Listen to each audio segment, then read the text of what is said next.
What's up, Space Pirates? This is your captain, the effortlessly effervescent Dr. Disaster, and have you noticed how quiet things have been from the mainstream media concerning the viewership of the Acolyte recently? Please disperse! Nothing to see here! Naturally, they're still whining about review bombing of the show by those horrible, toxic Star Wars fans, but they sure do not want to talk about the viewership, which tells us that maybe this 14% Rotten Tomatoes score isn't bullshit. The viewership numbers for The Acolyte suggest that people ain't watching this thing. For years, we have tried to tell them to change their ways, but they stubbornly refused, blaming us at every turn for their mistakes. And now, this is what they get. So you have chosen death.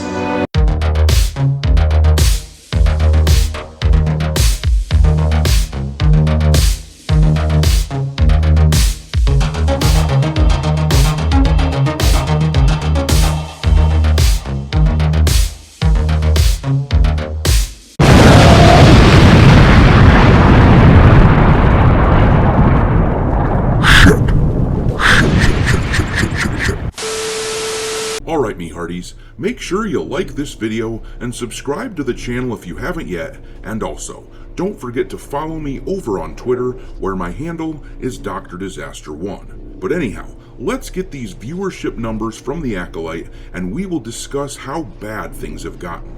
The website, That Park Place, has the information listed in this article with the headline, "The Acolyte viewership declines for a second week in a row, nearly 60% decline from Ahsoka." As reported by Variety, viewership for The Acolyte declined to 232.2 million minutes watched for the week the show's 5th episode debuted.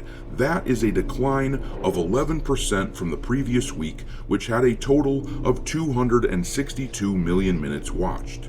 Of note, the runtime for both the 4th and 5th episodes are nearly identical. The 4th episode has a runtime of 34 minutes and 2 seconds, while the 5th episode runtime is 34 minutes and 5 seconds. Alright, so with those numbers to play with, let's get an idea what kind of a drop-off we're looking at.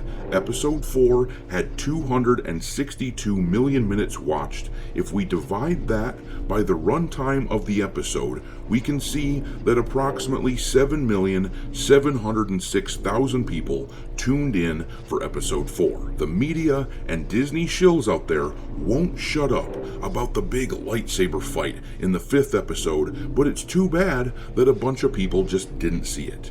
If we do the same thing to the 5th episode, dividing the 232.2 million minutes watched by the runtime, we can see that damn near 1 million fewer people watched this thing. They dropped down to 6,829,000 viewers. I don't care. Yeah, nobody gives a shit about Star Wars like they used to. The viewership drop from Ahsoka is astounding, as I'll show you here. The article says Ahsoka's 4th episode hauled in 459 million minutes compared to the 262 million minutes of The Acolyte. The 5th episode of Ahsoka raked in 577 million minutes compared to the 232.2 million for The Acolyte. That is a 59.7% decline. Oh no. Okay, but to be fair, this is slightly deceptive. We need to compare apples to apples here, because Ahsoka did have a larger runtime on their episodes than The Acolyte, but this is still bad, as I'm going to show you here. So, if we take the 459 million minutes of viewership that Ahsoka got on their 4th episode and divide it by the runtime of 42 minutes, we can see that the 4th episode of Ahsoka got 10,929,000 viewers. This means there was a drop-off from the 4th episode of Ahsoka to the 4th episode of The Acolyte of over 3 million people. That's a spicy meatball! Keep in mind that the Acolyte was panned for its terrible viewership numbers. If Ahsoka was bad, then the Acolyte is simply radioactive, because the 5th episode is where things get really spicy. Ahsoka got 577 million minutes watched on the 5th episode. Dividing that by the 50-minute runtime shows us they had 11,540,000 viewers. That is going on twice the views of the Acolyte's 5th episode with 6,829,000. Holy crap! For perspective, we talk about the viewership numbers of Doctor Who on this channel a lot, so let's make a comparison. The latest season of Doctor Who is getting a bit under 4 million views per episode. You might think, well, so what? Star Wars got 7 million viewers for its latest episode. It's blowing Doctor Who out of the water. But wait, the comparison deserves some scrutiny. The viewership for Doctor Who is measured in the UK versus these numbers for Star Wars being measured in the United States. The US population is damn near 5 times the size of the UK. So, what we are seeing is a catastrophic drop-off for Star Wars. 20 years ago, if a Star Wars show had been launched, it would have probably gotten 20 or 30 million viewers, but it's fallen off a cliff, getting around 7 million now.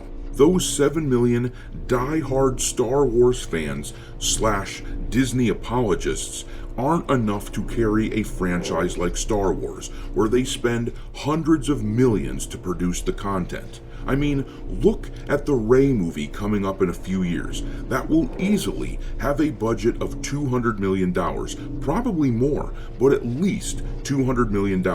If all 7 million viewers of the Acolyte's latest episode went to see that on opening weekend, then you're looking at around a $70 million weekend. That is laughable compared to the old Star Wars stuff. Compare that to the Rise of Skywalker's box office opening weekend of about 177 million. Hell, that would be worse than the opening weekend for Solo: A Star Wars Story, which got 84 million and was considered a complete bomb. But I'm gonna leave it there. Any way you slice it, Star Wars is in a horrible spot right now. But Lucasfilm refuses to do anything to change what's happening. They truly view the fan base as lower life forms. No matter how many times they are told, we do not like the current direction of Star Wars, they just blame us even harder, as if our words don't matter. But your words matter to me, so tell me what you think of this situation. Drop your thoughts in the comment section below, and we will talk there. Thanks for watching, me hearties. If you haven't already, your captain is inviting you to subscribe to the channel and become a part of the crew. Life as a space pirate may not be glamorous, but there's always plenty of